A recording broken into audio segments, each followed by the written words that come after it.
Difficile d'imaginer que sous ce voile se cache une Bretonne. Morgane s'est convertie il y a 11 ans. Depuis, elle pratique un islam radical. Comment ça va? Ce jour-là, Morgane nous a réservé une surprise. Elle est très fière de nous laisser filmer la conversion de deux adolescentes de 17 ans. Julie, en bleu, et Laure, en beige, sont des catholiques non pratiquantes. Toutes les deux ont découvert l'islam dans leur quartier, auprès de leurs copines. En fait, j'ai jamais trop traîné avec des chrétiens. En fait, j'ai toujours plus été avec des musulmans. Mes amies, elles parlaient de l'islam. Donc ça m'a beaucoup appris en fait. Mais de toute façon, c'est une religion qui m'a toujours attirée.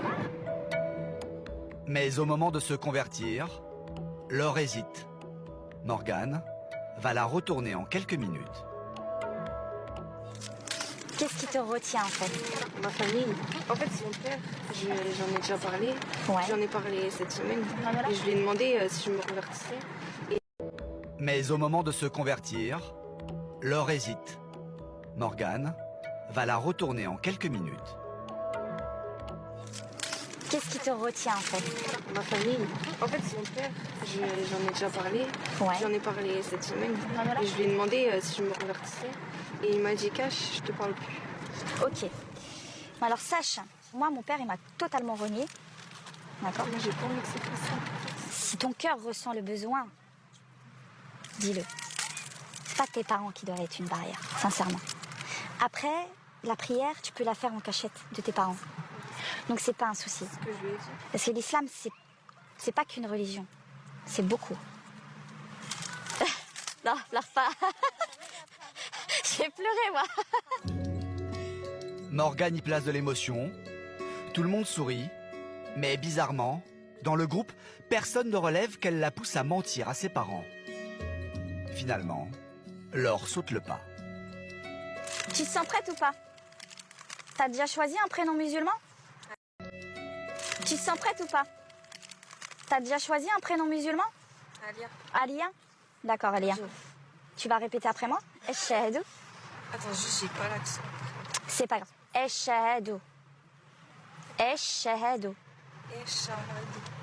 La ilaha illallah. La ilaha Muhammad Rasulullah. Allahu Akbar. Aïe, Allahu Akbar. L'islam permet de se convertir en répétant cette phrase du Coran en présence d'au moins un musulman. Moi, je suis bien. La jeune fille n'en revient pas. En 30 secondes, elle a changé de religion. Je vous jure, mon cœur, il est léger, là. C'est aussi simple que ça, de se convertir? C'est aussi simple que ça. Allah, il est grand. Allez, vous êtes converti, vous êtes musulmane, vos parents sont pas au courant, ça vous dérange pas plus que ça? Un peu, mais... Et votre vie va changer maintenant? Attends, je peux dire quoi? Inch'Allah, c'est ça? Inch'Allah. Toujours dire Inch'Allah. Quelques minutes plus tard, c'est au tour de Julie. C'est une bonne journée pour vous, là. 2 conversions? Allahu Akbar. C'est pas moi, c'est Allah qui l'a voulu. J'ai rompu, j'ai divorcé, j'ai mis une barrière entre le père de mes enfants par rapport à ce choix, parce qu'il ne le comprend pas. C'est un ignorant et il est complètement égaré. Il ne pratique pas sa religion. Il se dit musulman, mais c'est à cause de ce genre de personnes que nous, pratiquants, on se fait insulter. Parce que, je vais vous expliquer quelque chose. Quand les Maghrébins et les Arabes, ils ont immigré ici en France, ils ont négligé la pratique. Et du coup, leurs enfants, eux, ils sont perturbés. Et ils ont fait n'importe quoi. Aujourd'hui, Morgane vit seule et a du mal à joindre les deux bouts. Le niqab qu'elle porte en permanence est un obstacle à l'emploi.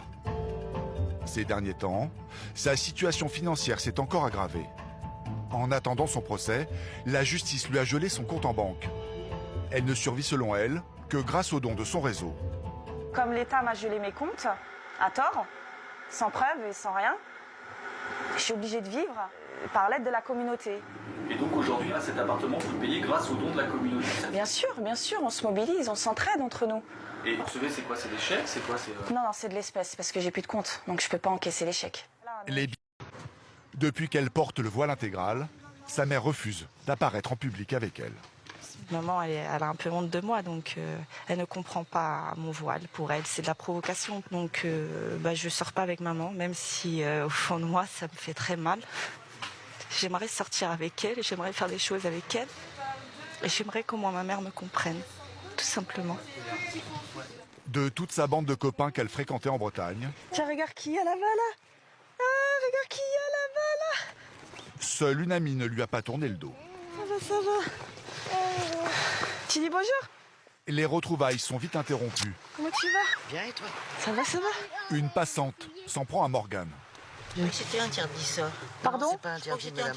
À niveau de la Constitution européenne, j'ai le droit de porter ça, madame. C'est connerie. Faut quitter la France, faut quitter l'Europe dans ces cas-là, madame. C'est à vous de quitter la France. Pardon, je suis française. Ça, vous avez beaucoup de Français habillés comme ça, mais franchement. Écoutez, on choisit sa religion que l'on veut. Interdit. À niveau de la Constitution européenne, j'ai le droit de porter ça, madame. C'est connerie. Faut quitter la France, faut quitter l'Europe dans ces cas-là, madame. C'est à vous de quitter la France. Pardon, je suis française. Ça, vous avez beaucoup de Français habillés comme ça, mais franchement. Écoutez, on choisit sa religion que l'on veut, d'accord? Est-ce que je vous manque de respect? C'est pas de manque de respect, ça. Si vous me manquez de respect, je vous ai pas parlé, vous m'agressez. Subhanallah. Je suis française. Moi aussi, je suis française. Moi aussi, je suis française. Et de sang. Pardon? Je suis française, vous voulez me voir ma pièce d'identité? Ah, parce que vous avez la haine. Vous avez la haine parce que je suis française. Ce genre d'altercation serait quotidienne d'après Morgane. La jeune femme ne les supporte plus. Laisse tomber, ils sont pas bien, les gens. Oh, c'est grave. Franchement, je peux plus là. Je suis fatiguée en fait. Tu vois, c'est des pics en fait. J'ai le moral en dents de scie. Tout ça parce que t'es habillée comme ça. Non, C'est ça. voilà, c'est ça. C'est ça, je dérange. Depuis qu'elle porte le voile intégral, Morgane s'est isolée de toute vie sociale, et notamment des hommes. Au moment de ce tournage, cela faisait 3 ans qu'elle n'avait pas eu de compagnon. Pour lutter contre ses pulsions, un frère lui a donné un conseil plutôt extrême. Tu vas toujours faire ton accident ou quoi? Je t'ai dit un petit peu mon point de vue. Je t'ai dit que c'était honorable par rapport à l'islam. Ce qui est honorable, c'est d'enlever le bout, juste le bout, 1 millimètre. Non, C'est tout. Fais pas ça. Vous envisagez de vous faire accidenter, c'est ça? J'avais envisagé, oui, parce que j'arrive pas à me marier, tout ça, et que voilà, qu'on est des êtres humains. Nous avons montré cette séquence à l'imam Abdelali Mamoun. Je trouve ça lamentable. Je trouve ça tout simplement lamentable. Et l'islam n'interdit pas aux femmes d'avoir du plaisir. Tout simplement, il demande qu'il se fasse dans les règles de l'art, c'est-à-dire le mariage. Mais pourquoi se priver de ce plaisir? Il n'y a pas de texte dans le Coran, ni dans la Sunna, du moins authentique, qui autorise, même qui encourage l'excision.